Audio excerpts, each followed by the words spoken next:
সে তোমাকে বড্ড বেশি করে কাছে পেতে চাইছে।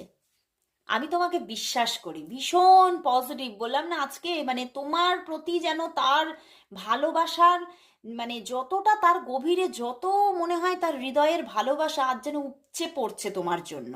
প্রচুর ভালোবাসা, প্রচুর ভালোবাসা। আমি তোমার সঙ্গে কথা বলতেই চাই, কিন্তু ইগো থেকে বেরোতে পারছি না। আর এই ইগোটা কোথা থেকে ক্রিয়েট হচ্ছে জানো?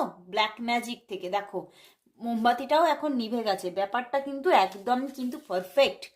কাল সারা রাত তোর কথা ভেবে ঘুমাতে পারিনি। উনি কিন্তু ভীষণভাবে এই সম্পর্কটা নিয়ে ভাবছেন, এবং সম্পর্কটা যাতে একটা ডেস্টিনি পায় সেটা নিয়ে কিন্তু ভীষণভাবে এক্সপেক্ট করছেন, যে পেতেই হবে, হতেই হবে। এই জিনিসটা ওনাকে যেন মানে ঘিরে ধরছে। তো আমি একটু ক্যান্ডেলটা জ্বালিয়ে নিই। এখানে কিন্তু মানে যা সিচুয়েশন আমি দেখতে